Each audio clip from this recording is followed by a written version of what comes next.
All right, welcome to another episode of Cricket 360 Africa with Denis and Eli. My name is Denis Musali, and I'm coming to you from the Pearl of Africa, Kampala, Uganda. And I am with Eli. Eli in Bulawayo, right? The city of kings and queens. Yes. The biggest and the most baddest city in the country. Yeah, that's us from the Teapot Nation, as they call it. But yeah, All right, good to have you, Eli, always, every week. And this week we're going to have also a cricket commentator from Namibia, Dixon, will be joining us a bit later. But last week, on our last episode, Eli and I spoke to a legend of Kenyan cricket, Steve Tukolo, about his experience with the Yellow Greens of Nigeria. I spent 3 years with that team, and he gave us some very, very good insights. I hope you've been able to catch that episode, both on our YouTube channel as well as on our audio podcast on Cricket 360 Africa. But this week, we want to have a conversation about the T20 World Cup that is happening in Sri Lanka and India, where Africa has an interest, and a big, big result for Africa last week. That could mean so many, many things, depending on where you are. But a big result for Africa, and that's what we'll be discussing with our guest this week. But Eli, let me first catch up with you. What have you been following up on in the city of kings and queens as we wait for Dixon to get on with us? thank you so much. Apart from just watching cricket, there's been a lot of cricket being played back here at home. The Logan Cup second round of matches just started recently.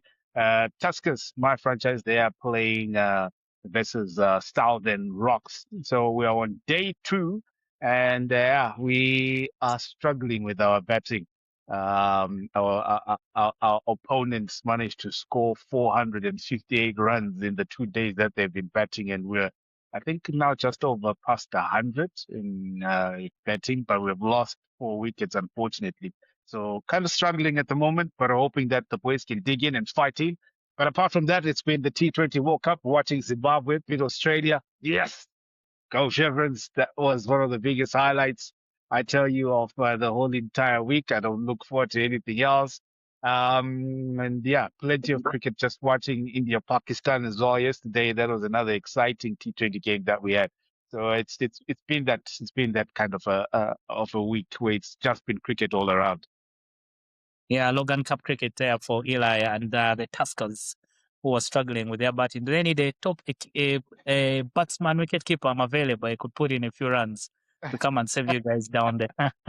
I think for me, the cricket back home, it's we had the conclusion of our men's elite league. Very, very good tournament. A lot of runs, over 2,000 something runs in that tournament. I don't know whether the young boys, ever since they heard that there's a new cricket Cranes head coach coming in very soon. So everyone was on their A game to try and stake a place in the team. And also the contract list for 2026 is not yet out there. So I think a lot of boys are just trying to push the envelope and see if they can be able to sneak into that and also earn themselves contracts with Cricket Uganda for this year. But I think it was a very, very good game of cricket. I think over those 5 days, we had some very, very good cricket. Very, very aggressive from the Ugandan batters, which is good to see. And I hope that maybe as they compete in Nigeria this year in October, they can be able to jump over that hurdle and then push for a place in the World Cup. And I'm sure the conversation we're going to have is going to interest them, because it is something that might concern them, because later on down the line, maybe they could have a bit of favor from their Chevron neighbors. But as we wait for Dixon and Chris to be able to join us to jump into that conversation, Zimbabwe with a big, big win against Australia, and not a win that was, one run. Last time it was, I think, 1 run against Pakistan, but this time a very, very good performance. I think let's start from the catching. 2 catches in Zimbabwe so far stand out from the Zimbabwe team, stand out in the tournament. One from Brian Bennett, another from Tony Munyonga. And I'm sure, Eli, you'll be able to put them somewhere in there in the clip for those that have missed them. But the fielding on another level there from Zimbabwe. And someone was asking, why is it that Zimbabwe looks a bit different in the field? And I was trying to explain to them that, you see, when you play at this level, there are standards that are expected of you. And when you start doing things like that, you earn a lot more respect from the rest of the field. Well, definitely you do, rightly said. When you now play at this level of cricket, everything needs to fall into place. It's not just the two departments of batting and bowling, but also, as the old saying goes, catches win your matches. And those two catches, like you rightly said, they've been two turning points. One might not seem very important, but it's an outstanding catch, the one of Brian Bennett flying versus Oman. Wasn't a big game. A lot of people really expected Zimbabwe to, get over the line over Oman. But that one of Tony Muyonga versus Australia, that was the turning point in that particular match because it was a very key wicket where Zimbabwe looked to be under the pump, and they did very, very well in getting those two wickets and those two catches. So Zimbabwe definitely been looking good. The catches are amazing. Tony Muyonga was absolutely outstanding. Very key components for any side if they are really able to do anything. And especially when you look at winning matches at a World Cup, catches, they win your matches. And Zimbabwe, rightly so, it was amazing catch that saw them over the line versus Australia. But another thing that I will say right now from the onset, this is the best performance I've seen from Zimbabwe at any World Cup in the two games that they have played.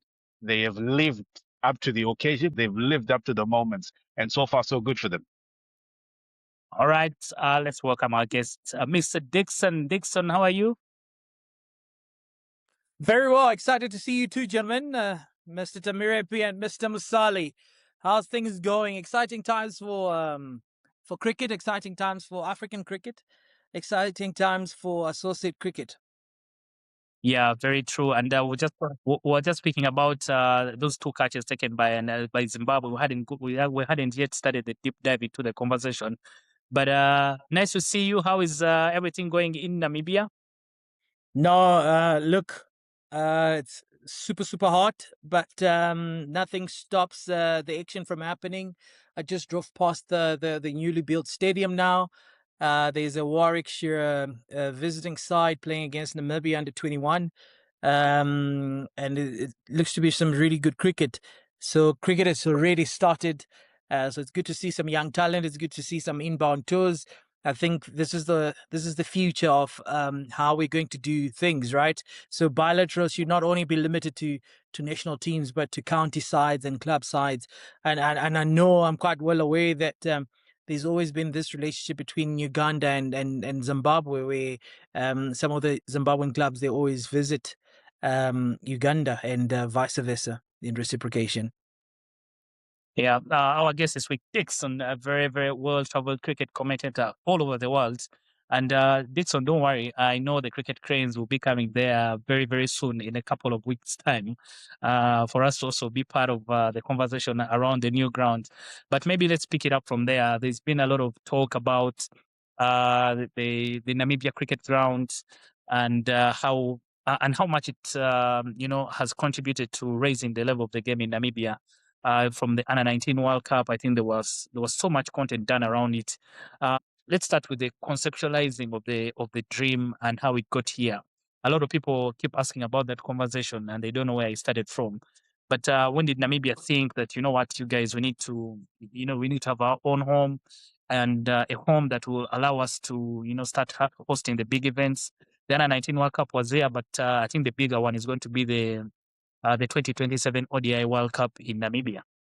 Yeah, you've put that right. If you dare to dream and you have good people around on the ground that have their hearts for cricket, these are the results. A story that has been happening for years. I think for this stadium to be where it is now and to host international events of such kind, it's a story that has been coming for more than 4 years from the first negotiations to the first patch of grass being planted.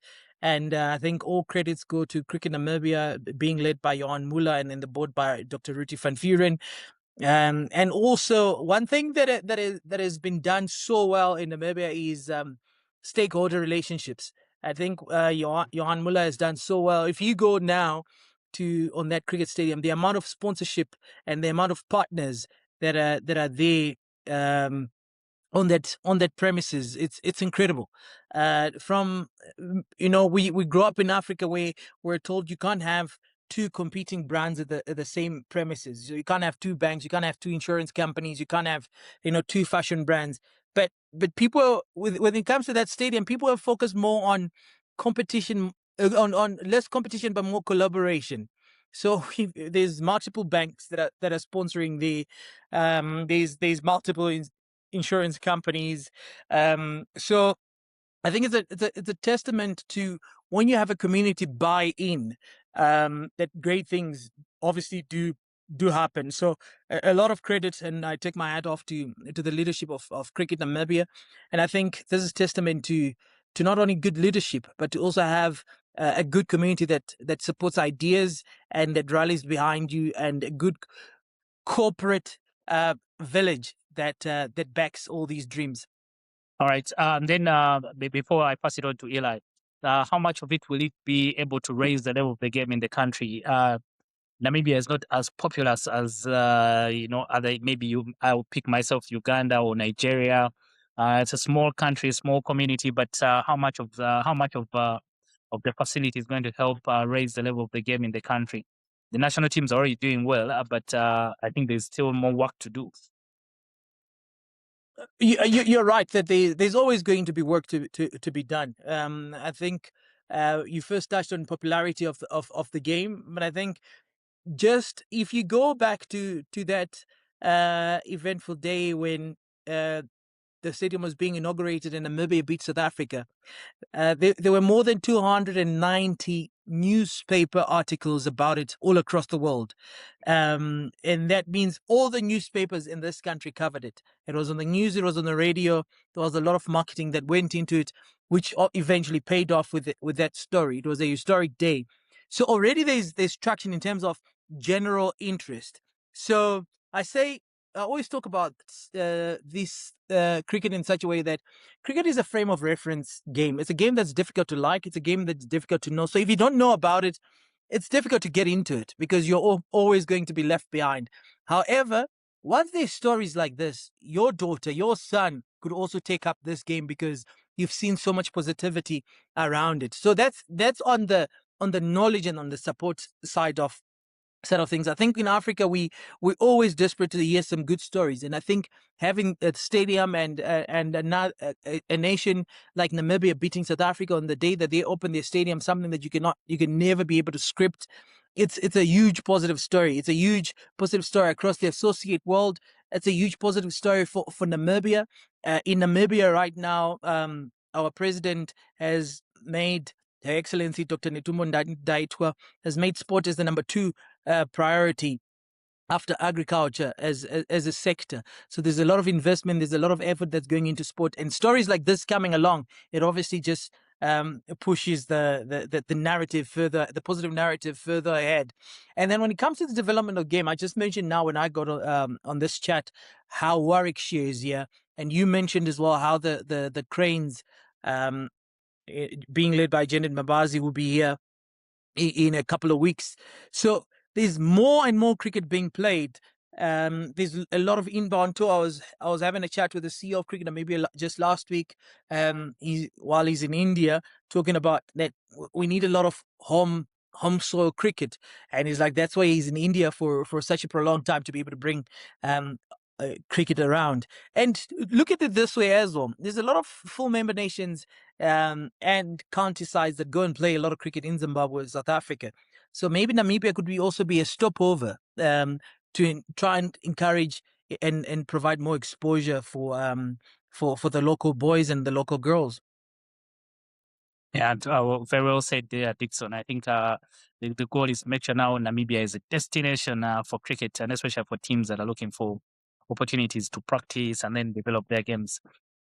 Just welcoming Dixon, and just touching on a few things that you've spoken about in terms of the buy-in from the corporate side and people looking to corroborate instead of competing when it comes to supporting cricket. This really has helped Namibia in terms of being in the limelight. Then I would also want to ask, what support role has the other bigger chess-playing nations like Zimbabwe and South Africa played into helping Namibia be where it is? Because as associate nations, a lot of them, they need the support of these big countries. How have those two helped Namibia grow? Look, I think this symbiotic relationship goes without say. I think Zimbabwe has always been a big brother to Namibia. Even if you go back early into the 2000s, Namibia sent what was called the Desert Vipers in the inaugural franchise T20 tournament that happened in Zimbabwe. Fast forward a couple of years later, Namibia has always used to play in the 3-day competition in the CSA 3-day competition. So those two nations, and I mean, South Africa agreeing to send their T20 side to Namibia as part of the opening of the stadium. That is huge to have the likes of Quinton de Kock, to have the likes of Donovan Ferreira on Namibian soil and competing. And furthermore, there's talks of a tri-series happening later on this year between the three nations, Zimbabwe, Namibia, and South Africa, to be hosted in Namibia. So this is huge. So I think they've been really good brothers or good sisters when it comes to being full member nations and when it comes to regional support. But also, it's not only that. There's been a lot of bilateral engagement with Namibia and the Uganda and the Rwanda, and there's always because yes, you have a home, and yes, you want to show off your new home and play a lot of cricket, but in reciprocation, this also just spreads the game and spreads the love. Fantastic. I'll throw a question to Dennis. I know cricket Uganda, they are looking for a home, and there are talks of you having that one. How inspired are you when you see Namibia pull off such a thing, and also they now have a home? How inspired are you also as an associate nation? No, and just before we got on this conversation, I was speaking to a couple of guys who want to collaborate with us, and their blueprint was actually Namibia. They said, we want to do something for you, like copying from what Namibia has been able to do. And I think when we were there sometime last year, and for people who were on the board even before me, like our chairman, for them, they were able to see the project even take off. So when they went back a bit later, and then they were like, "Oh, okay, this is a challenge for the rest of us in terms of what we want to do." So we've been very, very inspired, and I think the key takeaway from what Namibia has done is going to be how they've been able to, like Dixon mentioned, how they've been able to put all these commercial partners together. Everyone will keep, crying that for you to pull off a project like that, you need so much amount of money and things like that. But I mean, Johan and his team have shown us that you can actually be able to do this if you can be able to get, if you can be able to get collaboration. So we're just going to try and do that as much as possible. That's why it's taking us a bit of time for us to do groundbreaking and things like that, because we want to have the right team together, and so that this project doesn't die along the way. We've had a shot at this in 2016, I think, and then after 6 months, the whole project just stalled.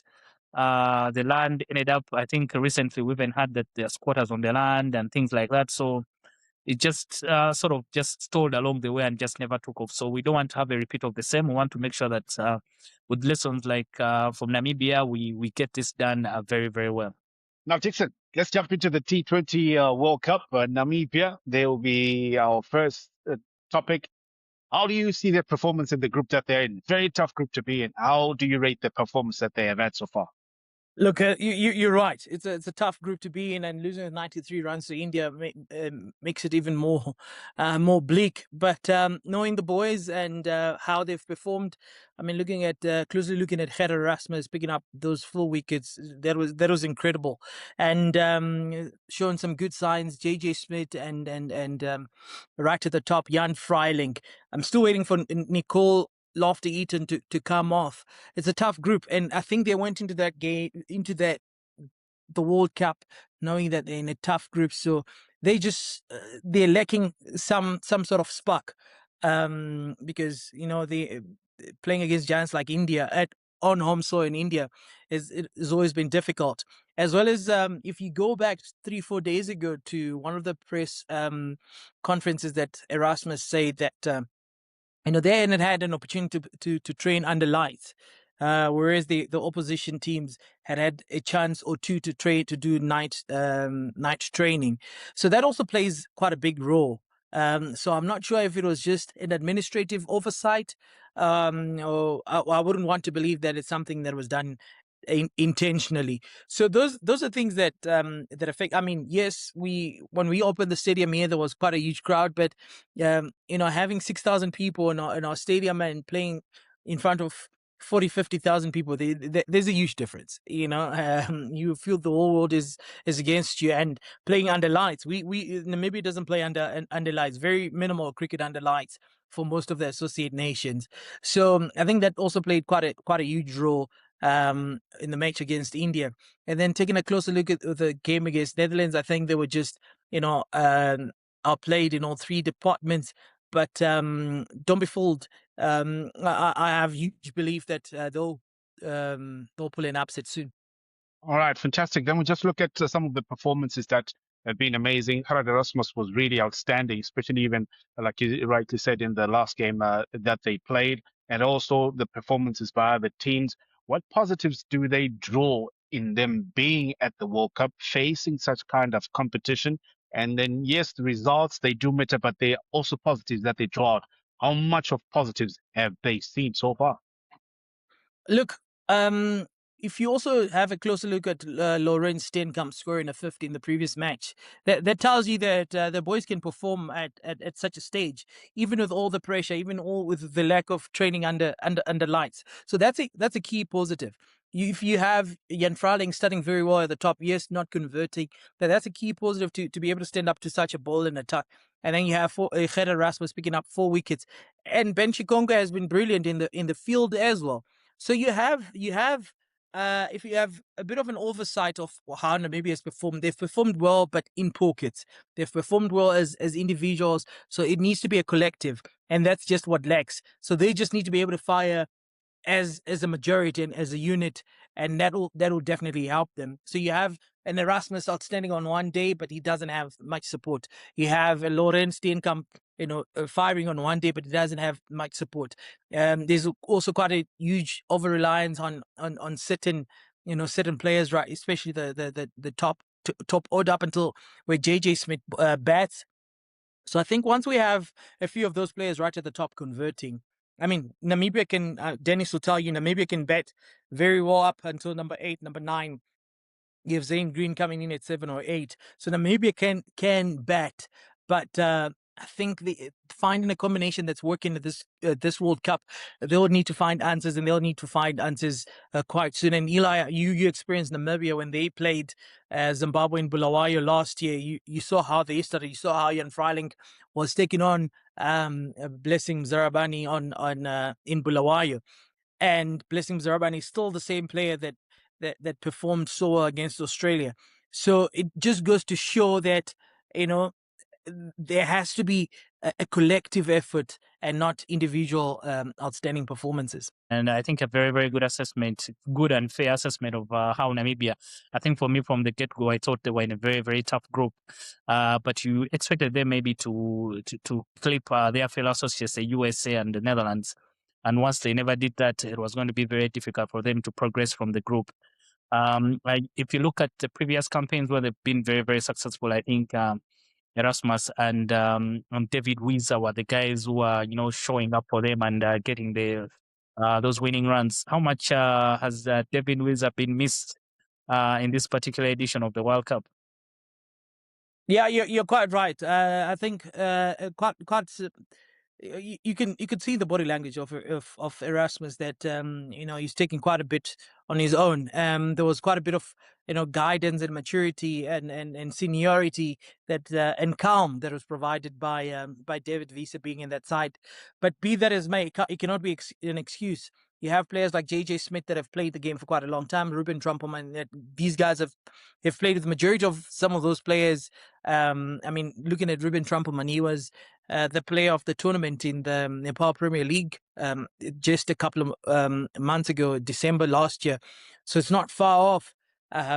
So it's time to stand up and step in for players like Trumpelman and JJ Smith. And and you're right. There's a huge, a psychological battle that they have to fight, and they have to come over. Being in that group is not easy. I think Netherlands have also been a much better side and much more clinical.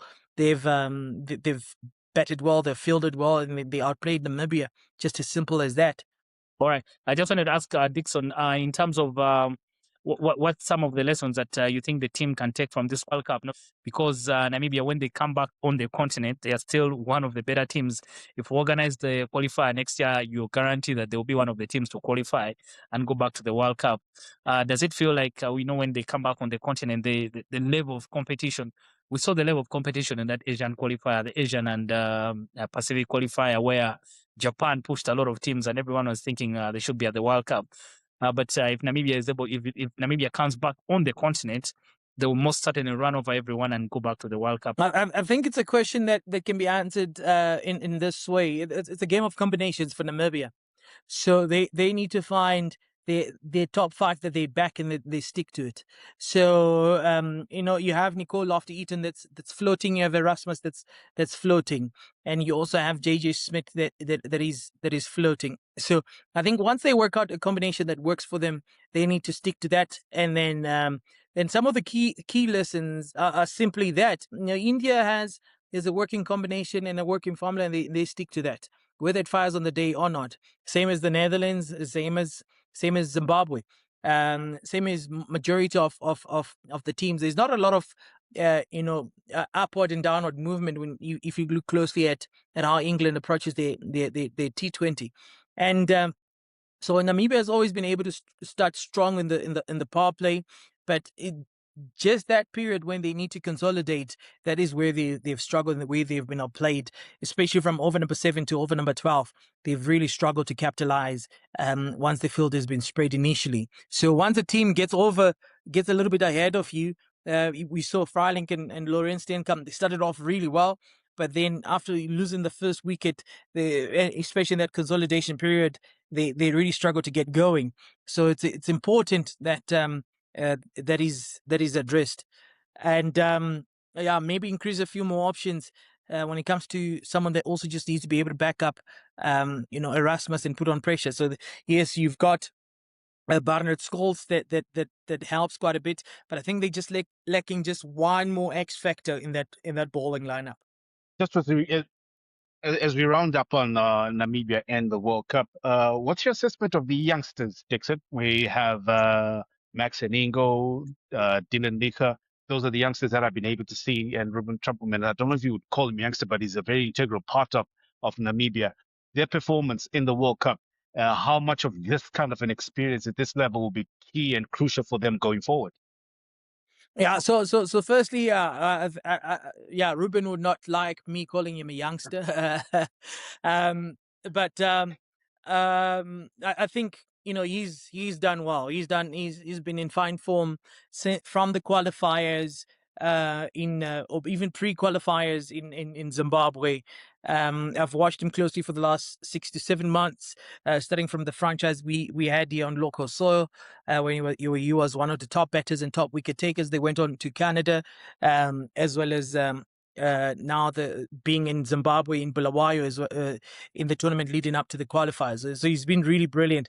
I just feel like he's holding himself back a little bit in this World Cup. Hasn't really featured and dominated as one would expect him to.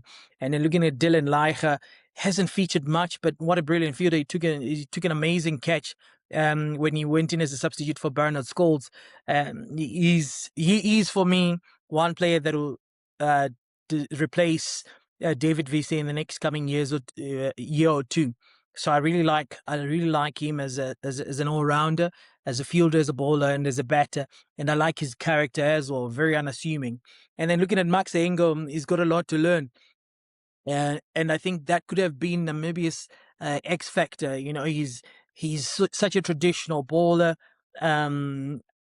traditional action, traditional gather, traditional follow through. So it keeps it simple. Where the world has gone a lot more unorthodox, he's just coming in as usual and as formal as can be. So that excites me. But I think he's also much more suited to play the longer format than T20. We will shift focus from Namibia and go to the fellow neighbors, which is South Africa, closely neighbor to Zimbabwe and Namibia. We're looking at Africa's representation at the World Cup. I'll start off with you, Dennis. What do you think of Africa's representation so far at the World Cup? Have they stood out for you and really made a difference? I think when you speak about African representation, sometimes we want to exclude South Africa from the conversation because they are the privileged child, and Zimbabwe as well because it's a member country. But Zimbabwe missed out on the last World Cup and only made a return. And of course, Namibia is sort of the one that represents the rest of us, the associate nations. But South Africa, I think they gave us one of the games of the tournament. That game against Afghanistan that went to 2 super overs. But again, in the end, South Africa with the mental edge in winning that one, which was very, very good to see. One as a game, but as I don't know how much pressure Shooks was on. But eventually, I think they were able to get over the line, and maybe that's the momentum that they need to make sure they can be able to heal from what happened 2 years ago in the West Indies. I think they were so close then, but they just never got over the line in against an Indian team that was sort of tipping over. It was a moment for Virat Kohli and Rohit Sharma, that class, sort of to leave the stage for the younger ones. But South Africa, I think the more balanced of all the teams, and I think for them, this is their time. They should be able to. So Australia not as good as they are when they won the World Cup. I think 4 years ago. New Zealand, sometimes fire and ice.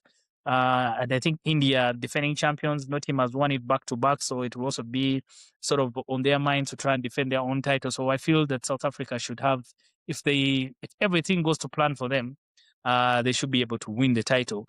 And you're hoping that their bad game was that game against Afghanistan, because sometimes it's difficult also sort of keep the whole momentum going until the end of the World Cup. Teams that have difficult starts normally start. I think Harry Bork mentioned it that they've had difficult struggles in the beginning. They're hoping that they peak at the right time, and they pick either in the Super 8 and into the semifinals and to the final. But I'll tip South Africa as one of the teams to win the title for me. Turning over to you, Dixon. Do you feel that South Africa going first time around, which was a couple of years ago, they came close, came second in the tournament, and now coming into this one, do they have what it takes to really take this one home? Do they have the right squad to say that they can go for the title again? No, they do. But I think struggling against Afghanistan in that two super over match. Yes, Denis is drawing a lot of positives from it. Yeah, you try to play the odds to say, had it been India, Afghanistan, what would have been the result? So if you look at how India handled their match yesterday against Pakistan, and if you put Afghanistan in, against India, it's a difficult picture to paint. South Africa coming atop of India in India, had it been elsewhere, then but it also depends, who comes on there. So I don't want to set myself up for another heartbreak. Look, do they have it to be in the final? Yes, they have it to be in the final. Do they have it to lift the trophy?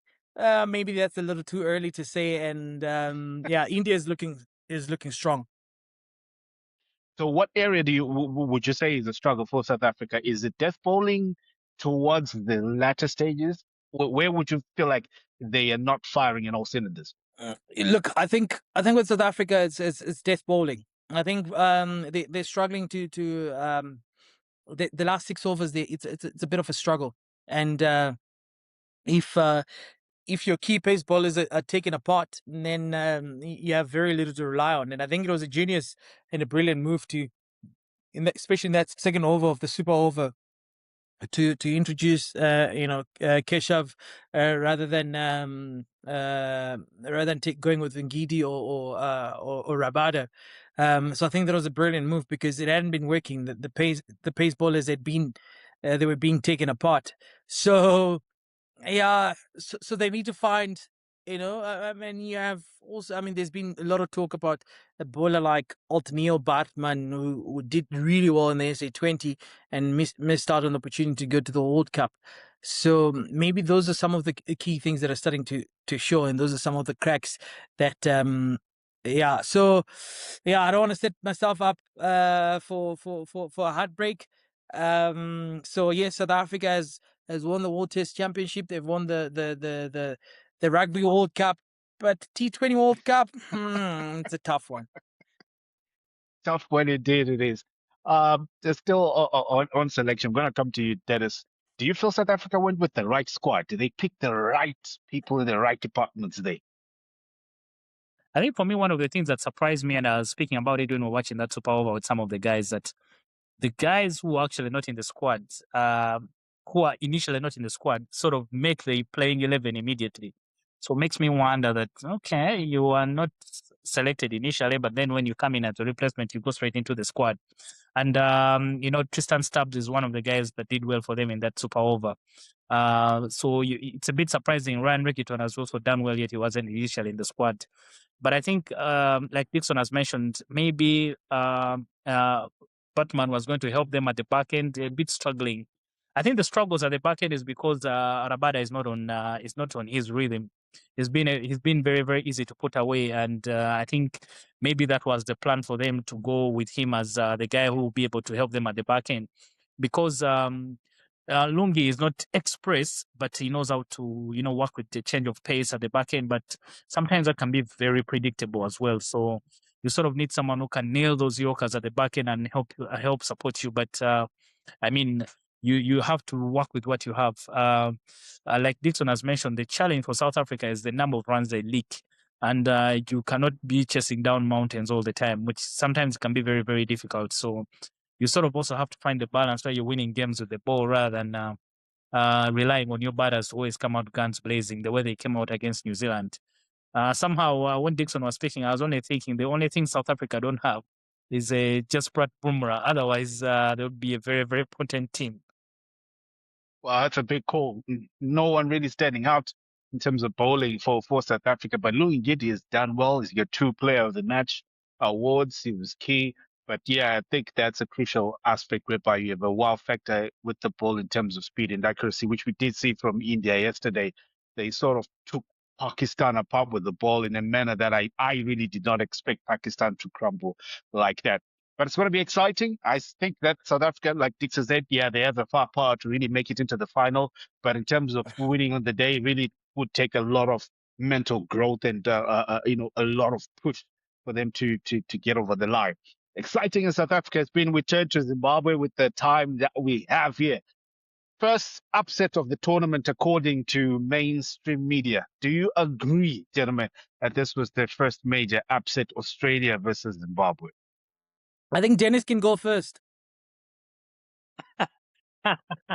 I'm sure you Zimbos want to milk the moment, but I'm one of you. I think proper upset. I personally, I support Australia, so I was a bit surprised that Zimbabwe was able to get ahead of us. But nonetheless, I think a valiant performance from the Chevrons. They've been led well with the ball by Blessing Muzaraban. A bit surprised that they left out Richard Ngarav. I don't know, maybe he was injured or they chose to go with a lot of more slow bowling options. But I think a very, very fine performance, especially with the ball. I think so. I don't know whether it's the complacency of the big teams. You sort of feel that, things will happen for us. So you're 20-2, and then you're thinking, no, Maxwell will get a big one. And then, it didn't happen. All of a sudden, you're 40-3, you're 60-5. And then by the time you realize you're chasing the game, but you don't have enough resources. And Australia is not one of the teams that bat very deep. If you watch the game today, you saw what Will Jacks was able to do against Italy. He tore them apart, scoring 50 off just 22 balls. And Will Jacks is batting at number 8. But for Australia, they don't have that luxury. So they don't bat very, very deep, and the top heavy side.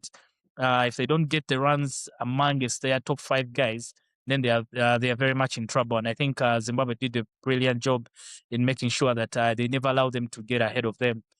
Despite the fact that they lost Raza when he got injured and then he had to come off.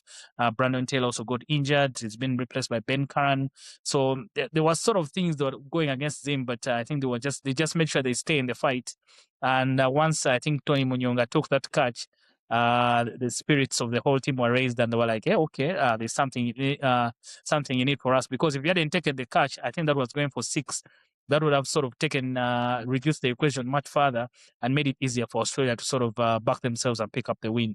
But once he got rid of Ben Doshas, there was literally no one else left to take down Zimbabwe, which was a very, very good performance from them, and gives them an opportunity of making the top 8. One of the reasons a lot of people in Uganda were backing Zimbabwe is we want them to get into the top 8 so that they don't come and disturb us in the qualifiers. Yeah, no, you know what, Dennis, I support you in that, and I think that's my hope as well for Zimbabwe. Get to the top 8. I mean, it's all to do now with what happens in the match that plays later on. In about 40 minutes, Sri Lanka versus Australia, you know, playing Sri Lanka in Sri Lanka. It's going to be a good one, especially coming at the back of a defeat. I think Sri Lanka is looking very good, but and that'll obviously put up a good chance for Zimbabwe to retain all their points. But talking of Zimbabwe, I think I don't know if you could call it the way that they played that match with the 23-run victory.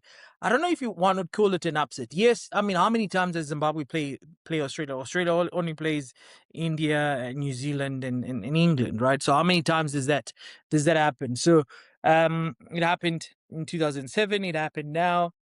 I also remember. I think there was once when. Correct me if I'm wrong, Eli. There was, I'm not sure if it was a T20 or an ODI where Prosper here also hit the winning runs at a sports club.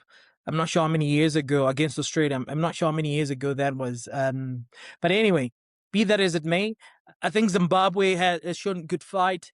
Those 2 catches will probably be voted for catch of the tournament. Brian Bennett.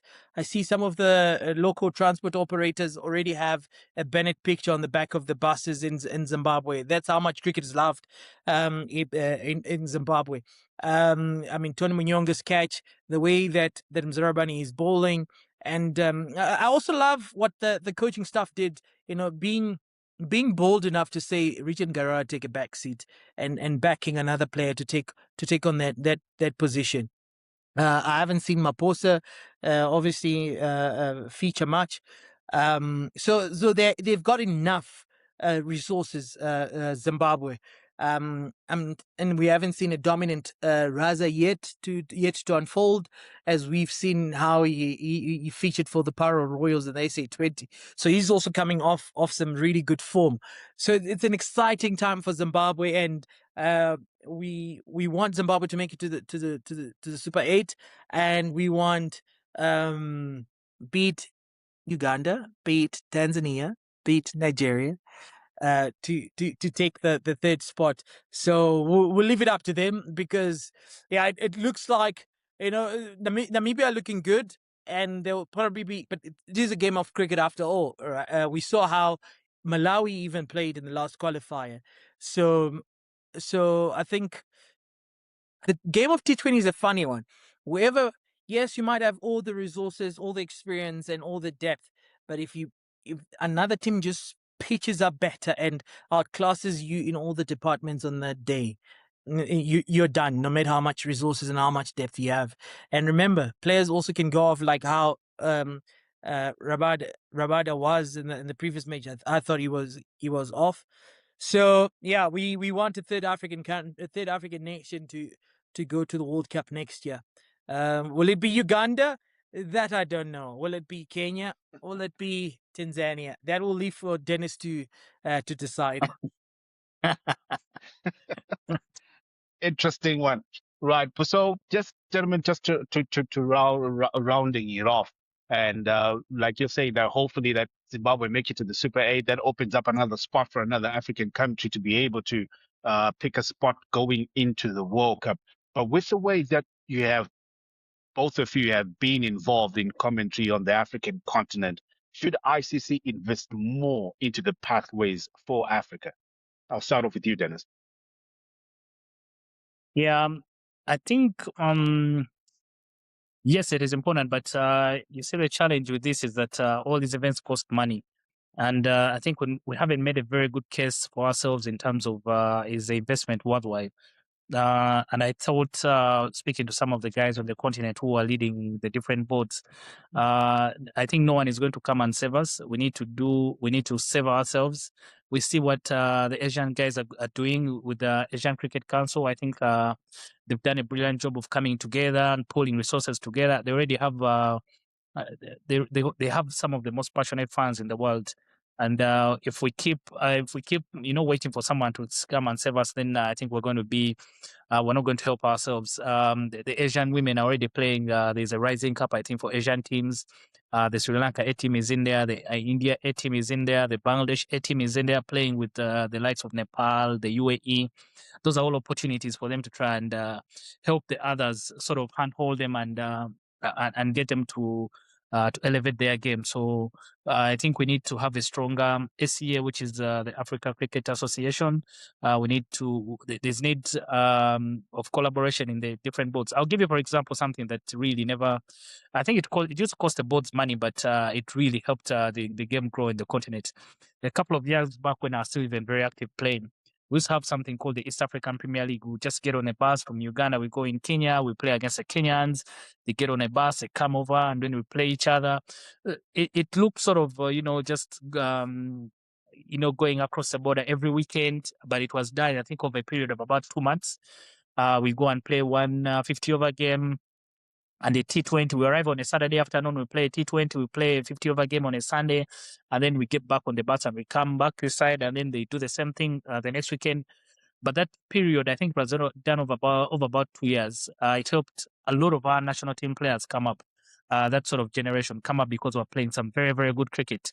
That was an initiative of the Kenya Cricket Association and Cricket Uganda, where both boards were investing in it. And somehow, anyway, I don't know what happened. I died along the way, and then something good like that was just never sustained. You can imagine that is something, even when before T20 cricket became very popular, we were already doing that, I think, from 2012, and then it stopped around 2017. But that was something that was very, very good for our cricket. So you can imagine if we had been able to hold on to that from 2012 up to now, would have been able to, raise the profile of the teams in the region. So I think as a continent, the ICC is already doing as much as they can. It is up to the individual boards to try and come together and then start collaborating together. When the guys get in these rooms where they have these conversations, I think the issue should be about how do we act on this, rather than because I think they've spoken about it for such a long time, but there's very little action. The Africa Cup was last played in 2022, if I remember. So some of those things need to be continuous. If they are done over a very long period of time, like Dixon was mentioning about the performances of Namibia, they don't need to be done in a short time. They need to be consistently done over a long period of time. Imagine a player like Max Hengo. He came over and played in the Pearl of Africa, tournament in Kampala. But the other day when we're looking at him facing Hardik Pandya, we're sort of feeling sorry for him because he doesn't have a very big body of work going into a World Cup, but he is able to play on the continent and get all this experience playing against Nigeria, Uganda, Tanzania. He goes in there with a bit of, a body of work that he can also be able to rely on for him to be able to compete against the best. So I think ultimately we need to help ourselves. We need to come together, and then so that every time we're no longer spoken of as that upset by an African team or anything. But people start recognizing that that you can compete at this level and do a very good job. Okay. Right, Dixon, I'll come to you with a different question. Do you think Africa needs a T20 Super League? Long overdue. I think you knew my answer before I even answered. It's long overdue. So we need to bring back. Look, just to speak before I answer you very, very simply, just to come back and to support what Dennis was saying. Yeah. We are in a bit of a tough space where, we used to play. There was a lot of cricket that was being played in very simplistic. I remember being in Rwanda and having club players from Uganda coming across to play club cricket in Rwanda, and then vice versa, getting on buses, getting on Texas. There's back then there was a lot of cricket, and it was very little to not even commercialized. It was very simple. Now you have players that have tasted a little bit of World Cup money, a little bit of franchise here and there. You can't expect them to get into the bus, right? But you still want them to play. So, and players are a bit more like, what if I get injured? And then, because they also want to be selected for these leagues. So it's a tough one to negotiate. And if we look at doing like an Afro T20 league, where do you fit in the calendar? Are you also going to include the South African players, and are we going to be able to afford them, or is it only for associated nations? Are we going to be able to afford even some of the full member nations, Zimbabwe, South Africa's players? So it's things like that. However, it is long overdue. There ought to be more reciprocal tours. There ought to be even T20 club championships. So the club that comes on top in Uganda, the club that comes on top in Rwanda, club that wins the club championship here in Namibia, and then we have a club championship for T20 and for 50 over. It's things like that build, and that's something I'll tell you personally. That's my goal, and I want to achieve it, be it with the resources or without the resources. There's enough venues here in Namibia. There's enough venues in Zimbabwe to be able to do something like that. I'm not looking for another Razzmatazz big fireworks league, just a league that fairly compensate players, play some really good cricket. Yes, commercialized, but not over the top. So just really good cricket, like I mentioned earlier, like how the initial, what was it called? The initial franchise was done in Zimbabwe back in the day. Namibia participated as the Desert Vipers. So you had Namibia as the Desert Vipers. Now bring Uganda as the Cranes. You bring Tanzania, bring all these teams, or let Denis Musali pick the best 15 guys from East Africa to come and compete there, and we pick the best 15 guys from West Africa to come and compete there, and then we have two sides from South Africa, a side from Namibia, two sides from Zimbabwe, and then we're gonna have a really good tournament. So yes, yes, we want the ICC money, but I'm sure we can also do it on our own. Just to pick now on what you have spoken about, and from everything that we're now putting everything into perspective, what we've spoken about so far. My last question to you is: do you feel that Zimbabwe and Namibia now have the capacity to challenge the top 8, that they open up more space for other African nations? 100%. 100% for Zimbabwe. 87% for Namibia. I think Zimbabwe has played some really good cricket. Namibia have struggled, but they've shown some really good signs. So in the next match or two, they'll edge closer and closer. They need to heal and heal very quickly from the 93-run defeat from India. But outside of that, Namibia has beat South Africa in the T20 here on home soil. Namibia has beat Zimbabwe in T20 quite a few times, and even won the series, I think, 3 years ago. Namibia has beat the US in a T20 before, and surely, I'm sure they can be able to take on a New Zealand. I'm sure they can be able to pull their weight against in England. So yeah, so it's time, and it'll happen very, very soon. Looking at what Dixon has just said, to say that we need to play cricket in its simplicity, there's a lot of cricket that was being played on the continent. Are other associated nations pushing or punching above their line in trying to reap the huge rewards of money before they can actually have gotten to the level where they can say that they can, produce those kind of or demand those kinds of monies and should just concentrate on improving the quality of their game and become more competitive. Yeah, I think we haven't done so much. And from what Dixon has said, I think all of us are very familiar with what the European Cricket Network has done. Cricket in the simplest of its forms, without thinking about so much about the quality and things like that, but just giving an opportunity for people to play. And then from out there, you may unearth some hidden diamonds. I think we need to do better. I think the case for Africa has always been that we are waiting for someone to come and help us. And then now we don't get enough money. We're not doing enough to maybe football is more popular than us, but we need to create our own niche. Like I've mentioned, no one is going to come and save us.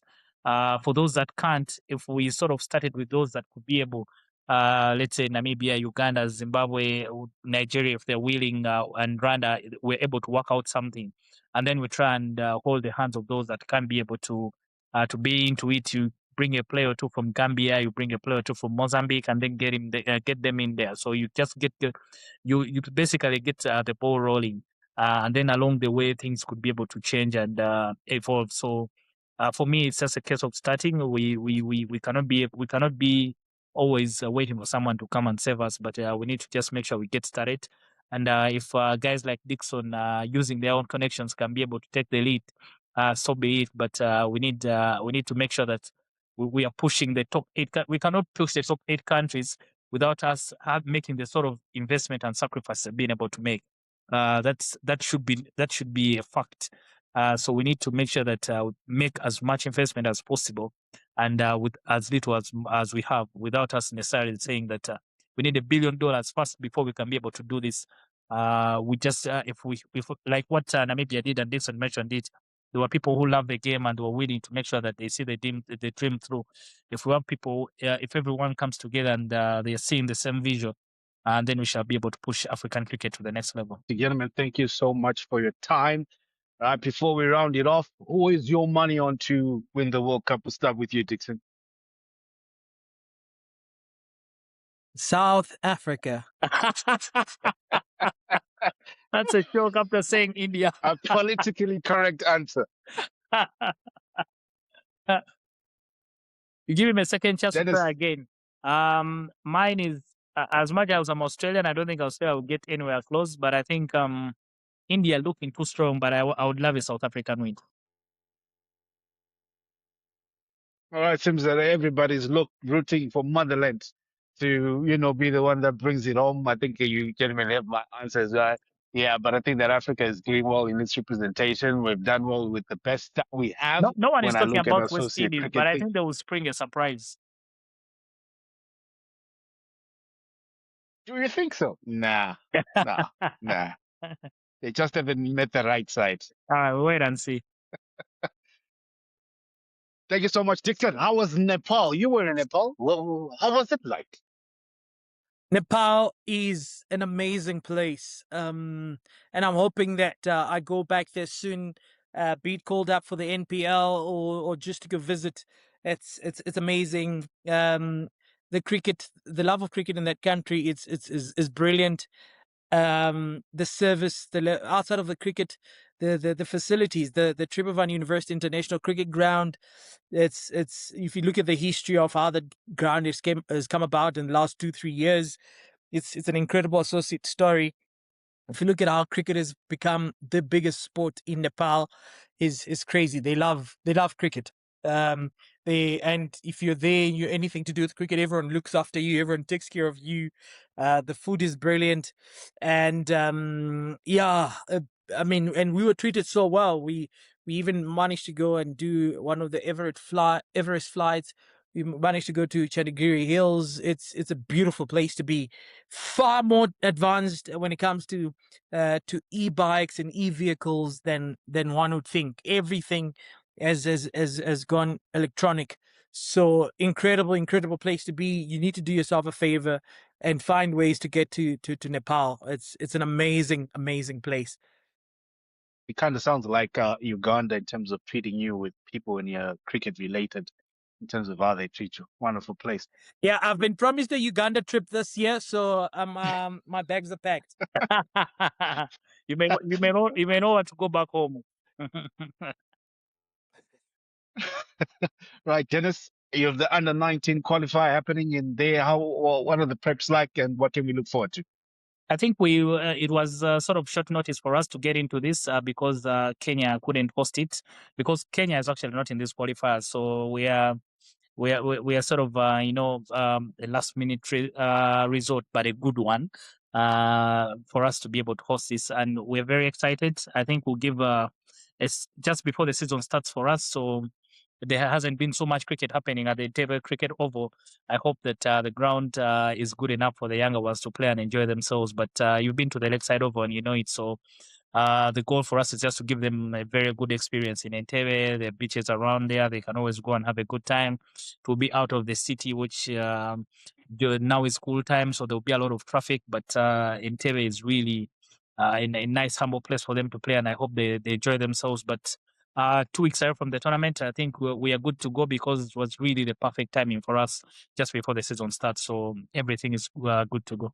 Wonderful, wonderful, wonderful news. And we look forward to it. Gentlemen, thank you so much for your time. It's been another exciting episode of Cricket at 360 Africa with Denis and Eli. Dixon, thank you so much. We want you to be a constant feature on this program. Wonderful insights. Thank you so much. All right. Thank you, Eli. Thank you, for having gentlemen. us. Thank you for the opportunity. See you soon. All right. See you. Cheers, guys. Cheers, gentlemen.